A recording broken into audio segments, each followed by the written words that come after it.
Whether you're an industry pro or just starting out, this podcast is for you. As the battlefield of work keeps shifting and the rules keep changing, real connection and unfiltered learning have never been more urgent. Welcome to a space where recruiters, leaders, deep thinkers, and career changers come together to share raw, unfiltered experiences. They say a rising tide lifts all ships, so let's rise together. This isn't just a podcast, it's your everyday survival guide. Welcome to Your Digital Bullpen.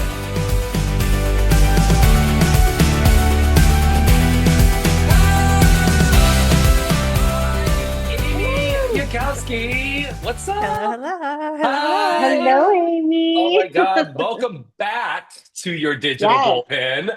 Last time you saw you were live with us, our first live session, and It's always went a great. risk with me. We didn't drop any F-bombs, and it was good to go. So today is another day, so we'll see. But I am so excited, and I am going to reintroduce Amy because I believe that there's so much that is about this wonderful woman. Amy is the founder and chief evolution officer at Painted Porch Strategies. Basically, where bold vision meets real strategy. You have over 20 years in operational advisory. You help leaders and teams move from hesitation to acceleration and complexity to clarity so they can ditch good enough and make space for an epic shift. I love this, Amy. I cannot tell you how many companies that I'm talking to that are like, they have decision fatigue. They're afraid to make a decision. They're afraid to get it wrong. And there's so much that you can do we heard the word change management, and Amy's the first person that introduced me to change readiness, Yeah. which I love. So we are going to dive in here. So Amy, thank you so much for joining us today. We're so excited to have you. Well, thank you both for having me, inviting me back. I always think it's a great, I put a point in the positive when I get invited back because sometimes my opinions are a little spicy. Sometimes, my stories spicy here. might make people a little, might be a little uncomfortable, but that's what we're here for. We're here to grow and challenge. That's kind of the conversation we're having today, right? Yeah. I think you've been put in front of enough companies where, you can lay out a really great framework for them. And I know you have that process set. So I'm excited to dive in for sure. It is. And I'm going to tell a funny story because Amy, one of the things that's interesting is Amy has a lot of experience doing digital implementations for different companies. I think eRecruit, which is Bullhorn, and a lot of other organizations. And one of the things that's funny is, I hope you're okay if I tell this story, but there was times that you were doing implementations and it would just go to shit. And then you would be like, is it me? Am I wrong here? And as you went through it, it kind of gave you the thought and the motivation for what you're doing today. And how can you prevent that in the future? So I love that that's kind of what brought you to where you're at today and has made Painted Porch Strategies where it's at. So before we get into the strategy side, let's set the scene a little bit for our folks. If you could tell us maybe 2 to 3 things, there's so much, I'm sure more than that, but that you hope that people get out of today's conversation with you, what would those be? I would say change is an event, but transformation is a mindset. Mm-hmm. I would also say that technology will not save you from your maybe slightly broken, tucked in a corner shadow processes. Mm-hmm. And I would say the third one is that people don't resist change. They resist being changed. I love it. Those are my 3. I can't wait to pull those out and put those on our little Your Digital Bullpen quotes of the week. It's going to be awesome. Well, Amy, again, it's just so good to have you here. And I'm excited to dive in because I know your bio doesn't really do it justice in the sense of what you're actually doing and how you're helping companies make some of these decisions and really just the process. So, all of us are very involved in staffing. There's just so much conversations around AI. We've heard of companies kind of skipping the basics. So let's talk about it. What's not strategy, Amy, and why does that matter in our world? Love that. Thank you. Thank you for that. I think there's a lot of misconception or misunderstanding of what strategy truly is. So I'll ask you if you're cool with it. We can do a little quiz Yeah. if you're Oh, I okay. love Yeah. it. People So, usually like, ask us if yeah, questions. Let's. No, this is perfect. I like it.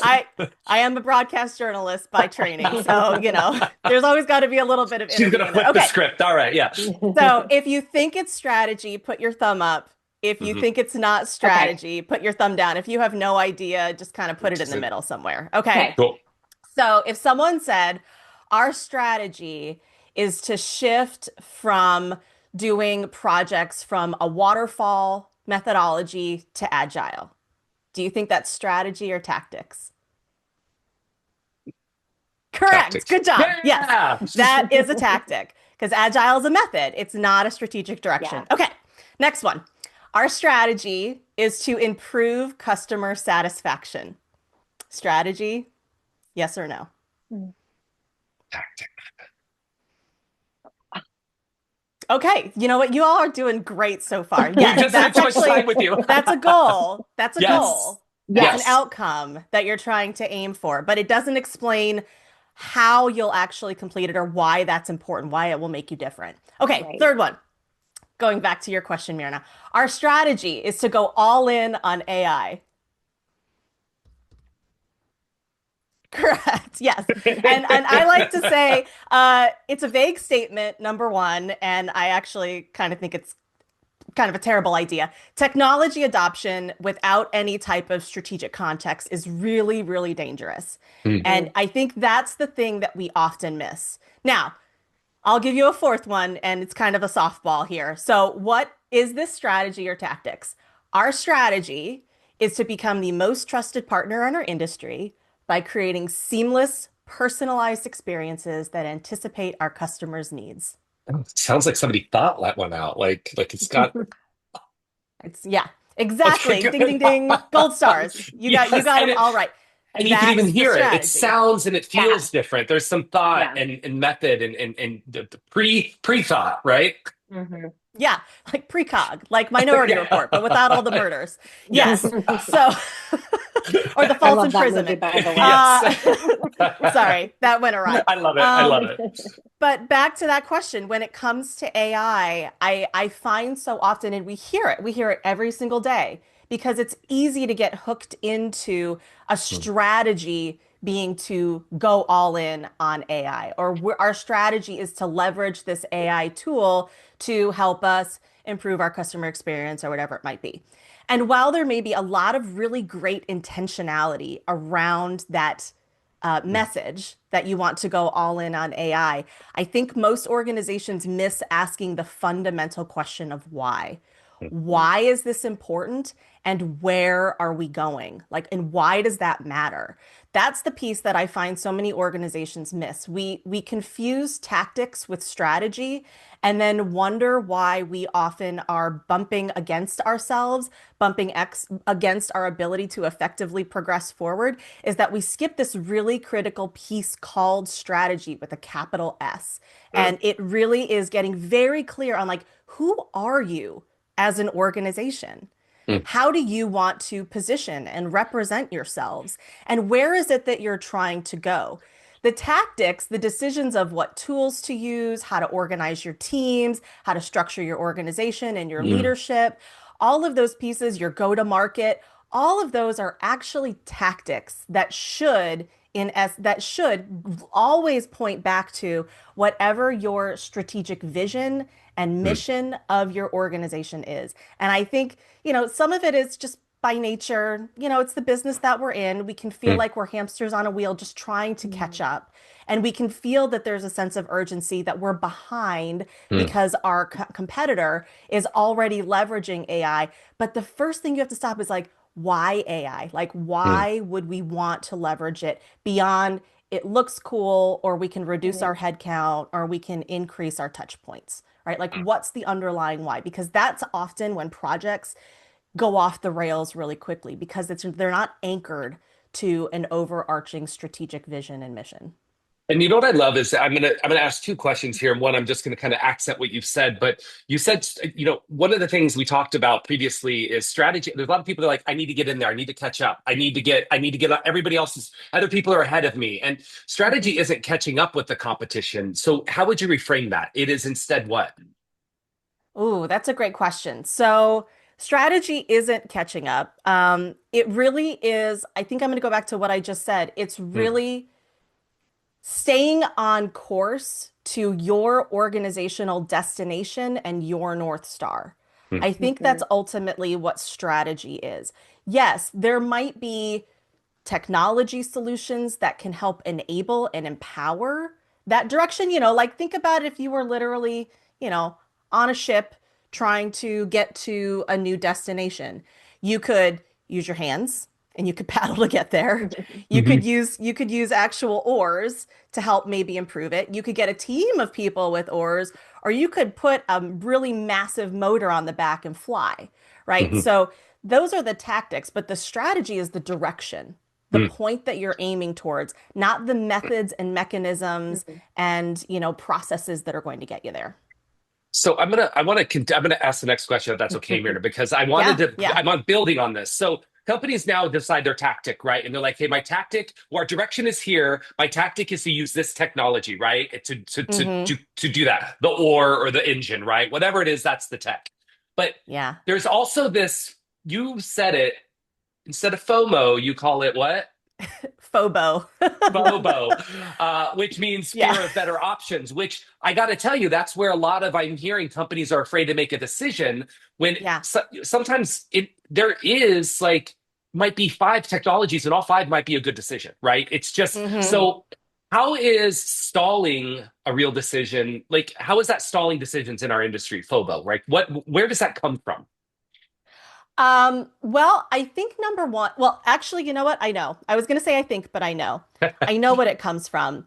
And it comes from really two primary things. Number one, not having a clear direction, not having a clear strategy. I probably said what's the thing that people should remember the most? Have a clear strategy. But Mhm. Yes. number one is strategy. But along with that, it's not actually having a really clear understanding of how your organization operates today. I am just as guilty of this. I suffer from FOBO because especially, I mean, you all know as small business owners, Mhm. as as you're building, it is so easy to get distracted by all the cool things out there. And then we can get so Yeah. overwhelmed that we Yeah. are afraid to make the wrong choice. But Hmm. if we know exactly where we're going and we know why it matters and we know what people and processes we have available to us to make it happen, it makes that selection decision so much easier because you're actually going into, let's say, for example, with technology, you're going into these technology demonstrations and RFPs and all of this exploration and discovery with you're going in with curiosity, but you're also very informed. It's Hmm. informed curiosity, as opposed to getting like, I'll be candid, distracted or wowed by the cool shit that it can do, Yes. which Right. Yes. you're like, ooh, that, ooh, that. You know what? We could probably use that. If you have a Hmm. Mhm. very clear map that you've already drawn, you're like, this is where we're going, this is who Hmm. we have, we know what equipment's available to us, we know who's rowing in what direction, we know what roles we have. It allows you to really narrow. I think we talked about this last time, like narrow that aperture. So Hmm. that way, when you are going into those demos, you know exactly what you Hmm. need. And then that demo, yeah, there might be some really cool shit, but that cool shit should ultimately Yeah. be things that are checking off that align with Yes. the direction and the capabilities Hmm. and the teams that Yeah. you have available to you. I think that's the Yeah. big thing. We can because it's so easy. But I will say that going back to FOBO as well, I know organizations who in their worry to get it wrong, or as we talked about, to create disruption Mm. in their business, which I fully empathize with. It is very hard right now. Staffing is going through its usual Yeah. shifts, Hmm. but it's the shift. We're in that dip right now. We're in that shift dip at the moment, that tends to happen, but we sometimes forget about it. But because of that fear of disrupting, keeping the status quo, keeping Mm. a steady, smooth path. Because of that, they actually get up even further behind. I have a Hmm. client Mhm. who recently came to me. They are 2 years in and they still have not made a decision. And I'm like, if you had just been willing to try and Yes. be open to failure, you would have made so many, you would be so much Yes. further along because you would have had all those little failures, those tests, Right. those trials, and you would Mhm. be so much further than Yeah. starting cold now. It's that Yeah. failing forward mentality. And I think that that's Yeah. super, and absolutely to your point. I think that one of the things you said that I'll accent is if you're in a demo and you're not controlling that demo by the line of questioning as the company and you're just being wowed, you did not Yeah. prepare for that demo, right? There's so many times Yeah. you're like, oh my God, look at all the cool stuff. But you should be in control of that demo. You should be asking the Yeah. questions, figuring out the holes, and not letting a salesperson sell to you. Yeah. Yeah, exactly. And if you don't trust yourself, which sometimes I think Yeah. all of us do, that's when you can have a partner. Mm. Mhm. You can have someone that you bring on who helps with technology selection, an objective third party who can be those eyes and ears. I always like to say, I don't do tech selection, but I'm like, I'm a good bullshit detector. Just Yeah. having that Yeah. background Yeah. in software, I'm like, I know when software is being sold and it doesn't really exist, or Yeah. when they're trying to show you a way that it can be used and it probably really can't be. Like if you want to do really if it's kind of like being your own patient advocate, right? Like Mhm. if they always say that when you go and go to the doctor or get a physical or a health Yeah. check, you have to do your research. You have to show up and be your biggest advocate. Same thing is true in this instance. Like Mhm. you need to come in prepared and gosh, they're the right partner, the right software partner, the right strategic partner is going to be so excited if you said, "Hey, I have these 5 use cases I'd like you to show me and walk through." Mhm. The right ones will welcome it. They'll actually get really excited. The ones that actually are selling you a PowerPoint or Mhm. selling you a little bit of an imagination of what it could be, maybe Mhm. 5, 10 years Mhm. down the road, they're the ones that are going to push back and say, "Oh, well, we don't have time to prepare for that." Yeah. Mm. It's a cue. Yep. I love it. That's good to Yeah. know. So we kind of talked about companies, that won't make a decision. They're, that fear of better options coming down the road.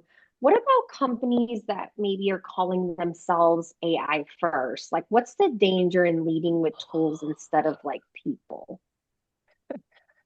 I think we kind of know. I think we instinctually know. But truly, I think number one, if any of you out there, please don't say you're an AI first company. You are staffing. We have Unless you're staffing. We're staffing, people first. unless We're people first. Yes. unless you're Yeah. staffing AI robots, you are not an AI first company. And to put the tool at the forefront of everything that you do, number one, what message does that send to the Yeah. customers and the providers that you're serving? But also, I have seen organizations, and I'm sure you all have encountered this, where there are some staffing firms out there, not going to name any names, who have been Mm-mm. on the same technology for 10, 15, Yeah. 20, 30 years because they have built their organization, built their operations, built their processes around a tool. Yeah. Mm. And because of that, they have fallen so behind in their ability to modernize their organization. I could count on many. Mhm. If you know what, if Polymarket existed for staffing and I could bet on like over unders on some project successes, I would not. I would be a very wealthy woman. I would be sitting on a beach having grapes served to me and being fanned by a very gorgeous cabana boy or my husband, either one, depending Yeah. upon the Well, day. no, I'm with you. I'll be Uh, with you. They can be in the back. It's fine. yes, yes. So, but it's true. Like, there have been in some of the really Yeah. big organizations out there, it took them 5, 10 years or more to upgrade their technology. Sometimes there was one project that I was a part of, not the whole time, but I came in towards the tail end. One project that they had been trying to move from their old, it was like an old DOS style system, with the command keys to Hmm. paginate and everything, trying to move to a more modern tech stack. And it took them 7 years. We were talking to them for 7 years, trying to help them untether their Hmm. Wow. ways of doing from their tools that they use.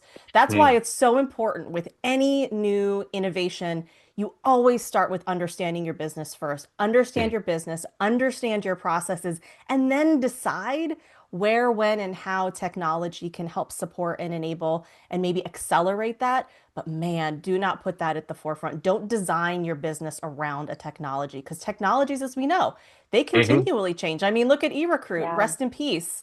You know, eRecruit was Yeah. an amazing technology that is kind of no more. And Hmm. so if you Right. built everything around that and that technology gets sunset, or especially nowadays with AI, where there's like 10 new ones a week or really a Yes. day, and Yeah. they just kind of burn them and churn them, Yeah. Yeah. don't hook yourself to something that's not Yeah. that doesn't have staying power. Hmm. Yeah. So Yeah. obviously there's like a cost, right? Of, Oh yeah. not having a strategy, of maybe winging the process, maybe not making the decisions, or making it a AI first type company. And so all of that stuff really, is going to obviously affect any P&L. But Hmm. what are some of those bigger costs that you've seen, Amy, with clients, customers, where some of these indecisions or maybe uh, strategy lacking within some of those decisions, what's that real impact that you're seeing? Ooh, okay. So there's the qualitative and the quantitative ones, right? So from a quantitative perspective, the most obvious ones are if you do not have a clear strategy, if you do not have a clear understanding and map of your organization and its operations, guarantee whatever the software partner told you it takes to implement this, just double it or more. Yeah. It's going to take you twice as much time and a whole lot more money to Hmm. get it done, as well as the quantitative or the qualitative components. You're going to introduce significant resource overload and exhaustion. You're going to diminish trust in the in your people because they're going to say, "You said we were going to do this, and now we're not doing it," or "Why is it not going Hmm. well?" You know, it's like the popcorn, the popcorn Yeah. eaters in the background, like, "Let's just see what happens next." Yes. So it's going to increase potential turnover, right? Hmm. Because people are not going to want to stay around and, hook themselves to hope that never seems to come to realization. Hmm. And, along with that, unless you've done this really good work to give people a clear compass, a direction, a tie to what they're doing today and what their future is going to look like tomorrow, your adoption is going to suck. Like Hmm. you're going to spend multiple millions of dollars, most likely, on these projects, whether Hmm. it's actual dollars that you allocated for the technology, for the implementation partner, for training, whether it's in the budget or it's all the things that are happening on that second circle, all the things outside of the immediate project, but that reputation, that trust, that perception, that willingness to show a little bit of grace and embrace a little failure and experimentation. If you don't have those, if you don't have that really solid, those pieces are going to diminish. And as an organization, you're actually in your drive to be more agile, more nimble, more flexible, more adaptable, it's actually going to constrict. Hmm. And that's So going to be I, really, really pricey. I'm scared. So obviously now I'm at a company and I'm listening to Amy and I'm like, because to be completely candid, there are companies that have, especially the last 3 years, because AI is new, they've been picking and choosing things. They've been sold the shiny object with some really new tech that people have bought because they wanted to be the first person in here, and now they're changing their Right. direction. And their people are, to your point, they're like, I thought this is the way we They're were going, done. right? Yeah, well, and or they're just, and I think we have to give them a little bit credit that they're not done. They're probably going to be less apt to make another change without Yeah. a solid strategy, as you said. So that Yeah. being said, before you go shopping for that tech, we talked about asking the right questions. So you talked about what can go wrong and the things. So I'm a company, I'm going into this tech, or what questions can because it's when you talk about the tech, it's going to be specific to that company. But if I'm Hmm. just looking at getting into the AI game or just making some upgrades to the way we work with technology, what questions should every organization ask before buying the next shiny object?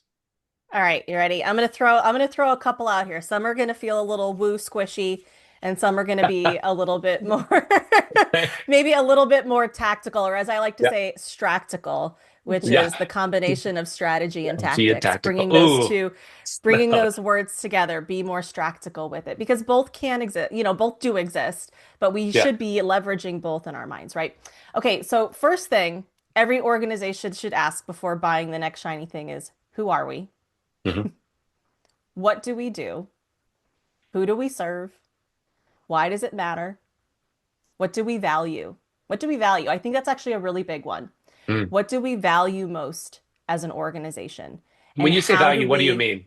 Dive I into mean, like, that. what are your values? Like, what Yeah. are your values? Mm. And yeah, it could be like that thing that you've slapped on the walls in the office, or maybe you've put on your website, but like, what do you really value? Mm. Like, and how is that currently being represented in the work you do, but also how is what you're doing today maybe in conflict or is dampening your Mm. ability to do that well? Mm. Because Yeah. that's going to help that and these sound like very generic questions, but they're Mm. meant to be because they're meant to be questions that invite a lot of different perspectives, a lot of insights, a lot of experiences that if you ask like a super narrow targeted one, you might miss the nuance. So I Mhm. think those are kind of those foundational. It's like the Peter Drucker five most important questions. Like that's the type of thing that you want to start with. But then you can get into the tactics like how are we executing on who we said we are, what we Mhm. do, how our values are represented or manifested in the work that we do. How are we actually executing that day to day? And are we aligned? Because that's where things are going to get real squirrely Yeah. really quick. Like, do we know how we actually operate?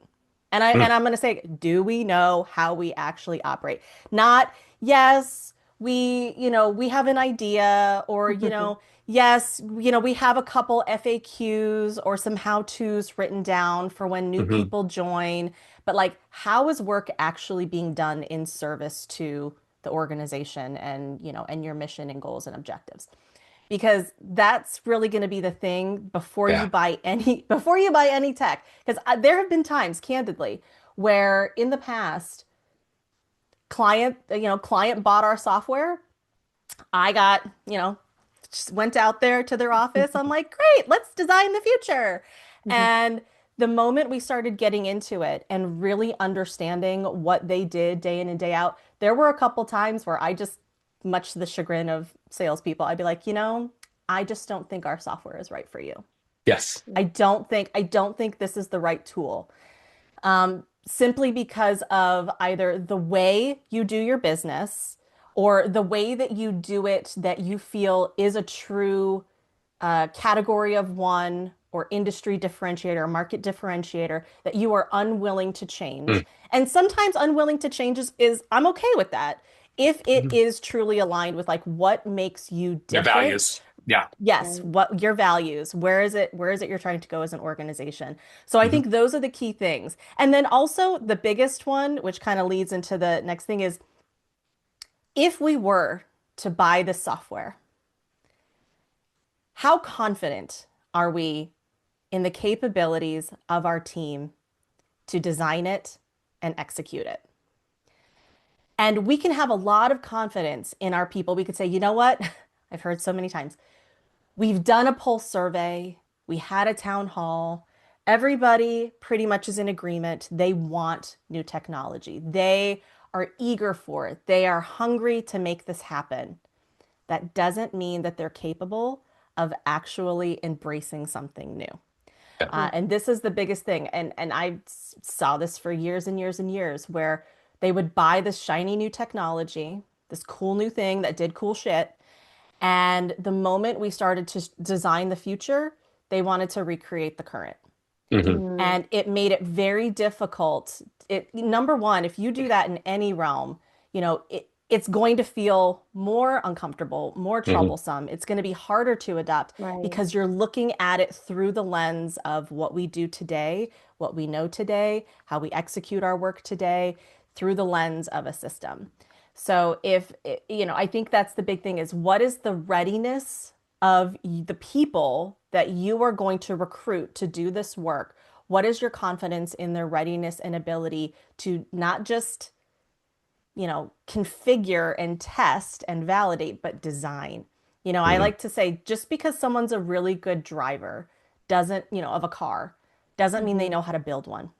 Sure. And so it's really Correct. important to keep that in mind that you might have amazing executors, amazing SMEs and leaders in your organization who know the business inside and out, but that doesn't mean that they necessarily have the confidence, the curiosity, the courage, and the capability to actually design something different and Hmm. lead their team on that journey.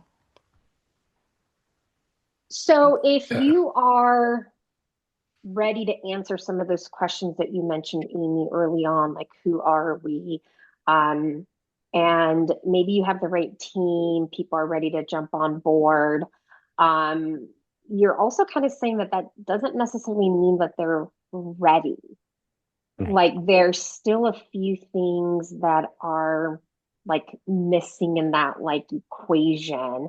So you kind of have to have like people ready to design what, I guess when you say design, it's really put that vision together of the strategy, the technical side of it all. Um, because a lot of people are going to listen to this and say, oh, we know how to answer those questions. Yes, we have the right people. Mhm. Any other hard questions or maybe anything else that would alert them that they're not really ready, even though they may think they're ready? Well, number one, I think the biggest, the most obvious sign is when is the last time you did this and how did it go? Okay. That's a real simple one.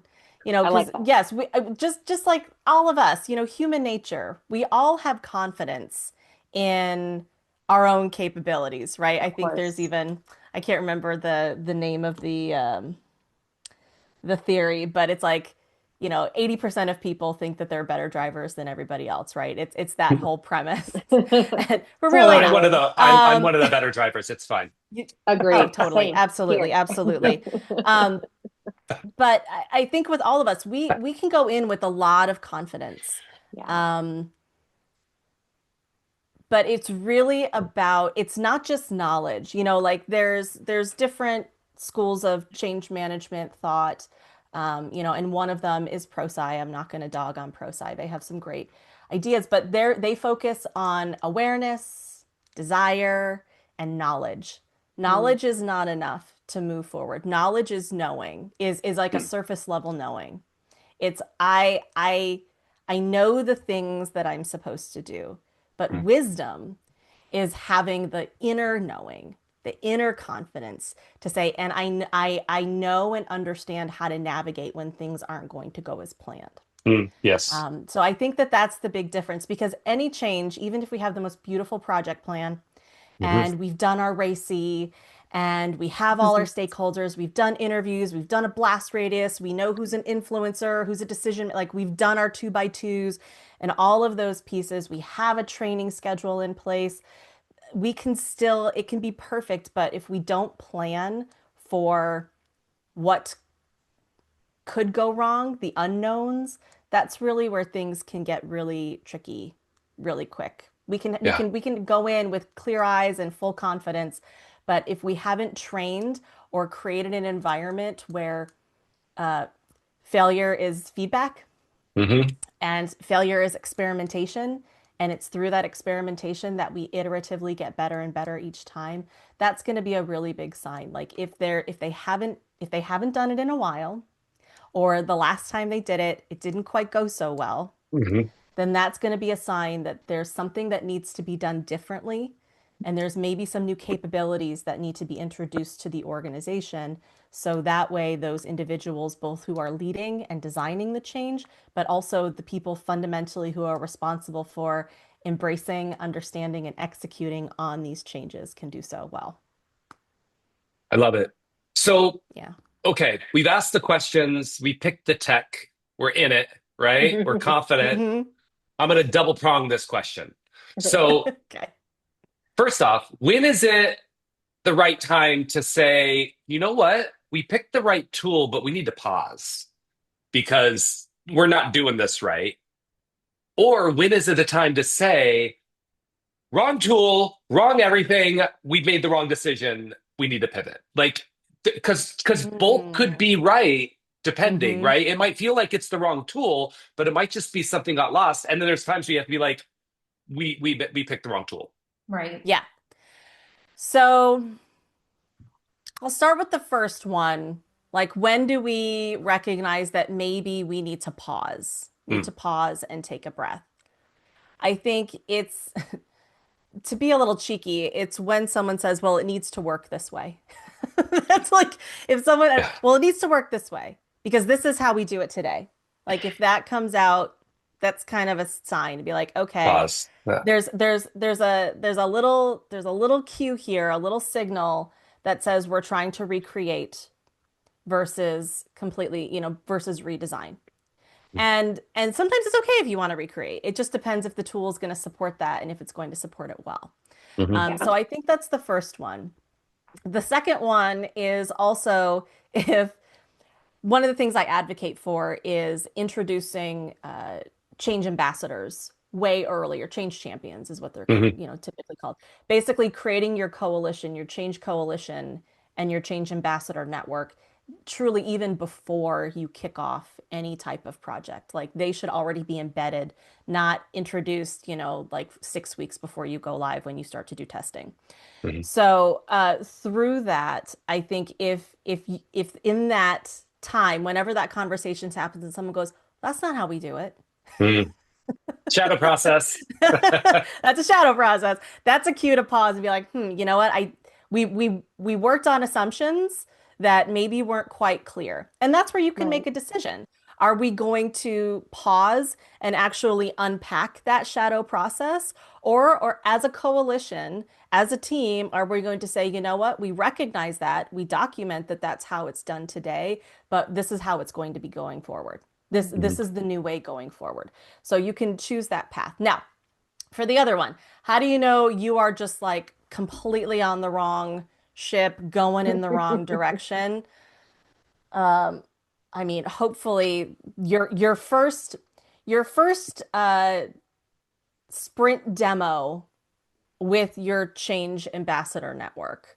I think when those start to come out, and if immediately there's some pushback there, I think that can be a cue. Again, the sooner you can spot this, the Right. Yeah. less expensive it gets, the less further down the road. Usually this shows up like UAT, or honestly, sometimes even like during training or even post go live. People are like, how are we going Yes. to do this? We never Yeah. talked about that. Well, shit. Mhm. Um, Yes. Yeah. so how do you know when to cut and run? I mean, ideally, that should be with your implementation partners through that design. And there's going to be a felt point where you're like, we are trying to push this forward and it's becoming harder and harder. And Yeah. we're making too many compromises in the things that we as an organization have established as flags in the ground of our mission, our values, our vision, like the Yes. direction that we're going. This is going to derail us. Like, if there's too many workarounds, Yes. that's usually the cue. They're like, I don't know if this is the right tool for you. Makes sense. I like Yeah. it because It is that's a I little think that subjective though. Yeah. it is it, but I think it's important to know. I think part of change readiness is understanding when do we make these decisions and making sure that you have actually Yeah. identified like what are we prepared to actually listen for those cues, or are we just like all in and it doesn't matter and we're just gonna never admit we're wrong, which some Yeah. companies do. Yeah. Yeah. Yeah. Yeah. Yes, there's been, well, because, right? Why is that? It's sunk Hmm. cost fallacy, right? Hmm. It's because you already have probably gone pretty far down the road. You've used up a lot of your time, a lot of your budget, a lot of your resources, a lot of their confidence. And it's like, we just have to get this done.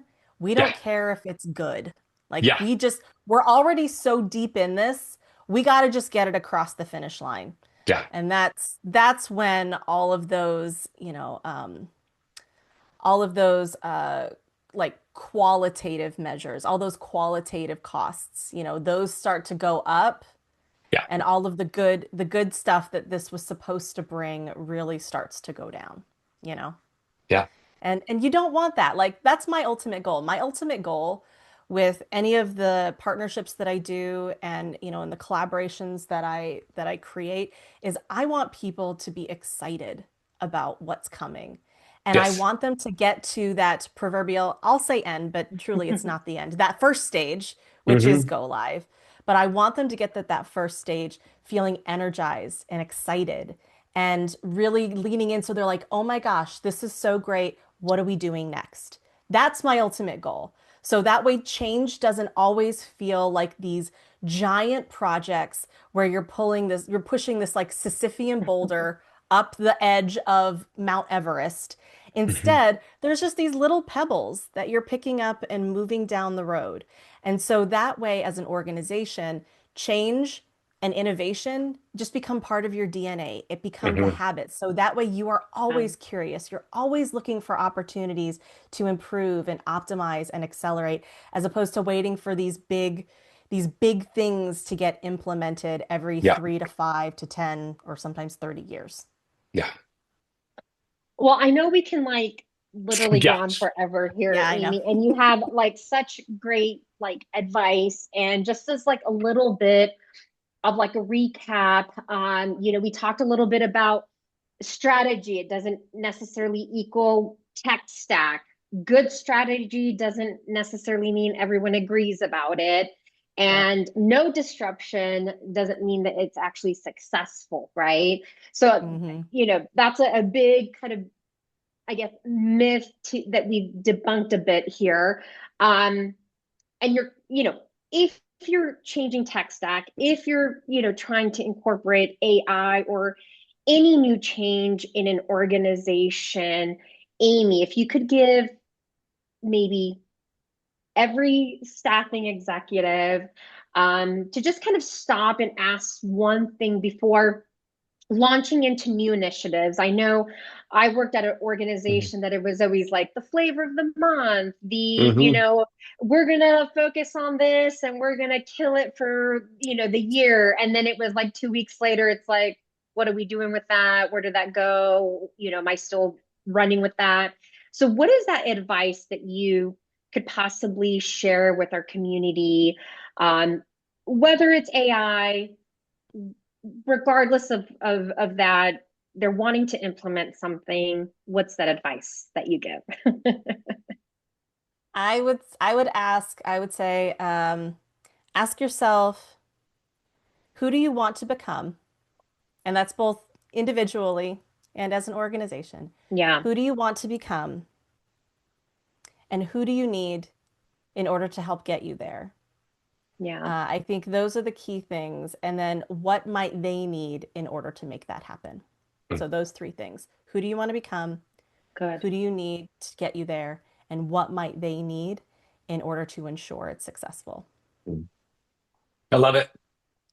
Yeah. I love it. Guys, I got to tell you, like, Amy, by the way, Amy is for hire. So if you're in your Yes. organization, let's just like, false. If you're in, and I think it's important too, if you don't have the resources or you don't have this to bring on somebody full time and you're looking for a consultant, or you want somebody to come in and help, like Amy is one of those folks that's been doing this for a while. And obviously she knows the questions to ask. And it's why I love you so much, because you are just so Oh, good at this. But now I want people thank to you. understand and maybe love a little bit about who Amy is behind the scary, I'm making the wrong decision person. I'm So, fun, you guys. No. no, you are, but uh, she dresses as Superwoman, people. This is the thing, all I do. right? Like I in do. front of crowds. So what is, we call it our fast four. So, first one, Okay. what's a show that you can't stop binge watching? So there's a show that I recently started binge watching. It just wrapped up. I don't know if they're gonna have another season, but it's called Poker Face with Natasha Oh, Lyonne. She's, yes. It's she's so like, good. "Hey, what do you want? How are Yeah. we gonna solve this Yeah. problem?" So the whole Yeah. premise behind it is that she can tell when people are lying. Yes, Yes. And love it. so because of that, she gets in some pickles Hmm. personally, but also it helps her be like a crack crime fighter. The, And she travels all around the US while she's yeah. evading the mob or, Yes. like the And it's great casino because like mob. each And yeah, show's new too. Like you don't have to watch one yes, to watch the other. So you can actually no, you can No, pop in mid-season. So yes, great yeah, show. yes. yes, But I it's will a good say show. that my go-to whenever I need to just like decompress, I have a couple. But my usual go-to when I just need to veg out and soften my brain is Parks and Recreation. Hmm. They are my Such a people. good Ron one. Swanson is Yep. my unofficial mentor and spirit animal. So yeah. Amazing. Love it. I love that. I do love that show, Poker Face. So Yeah. good, Mhm. good one. What's a non-work goal or hobby you're passionate about?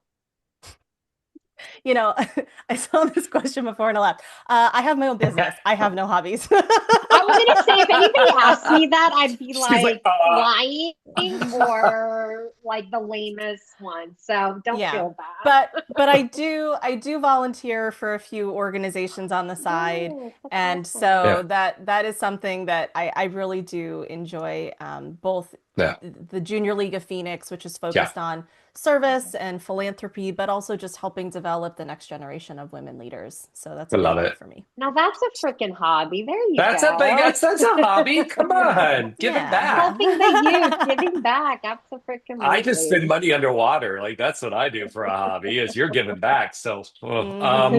all right. So what's a go-to hype song when you need a pick me up? You're just having a shit day and you're like, this is it.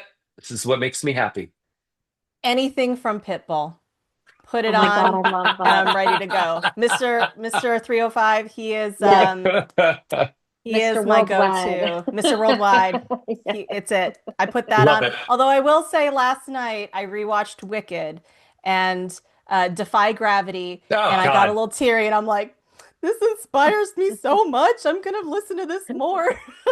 Have you seen the So second that one yet? might be in the repeat. No, I Have you, haven't. I haven't it's yet. happening this weekend for us, so we're excited about it. Why Okay, am I? I'm okay. ballooning. I have balloons I coming like up. it. I thought there was like Yeah. a disco light happening there. Yeah. Yeah, with all right, last Wow. one, and it's so fitting for this week, though, Mhm. obviously not a bad idea to be grateful every day, but Yeah. what's something that you're grateful for in your life right now, Amy?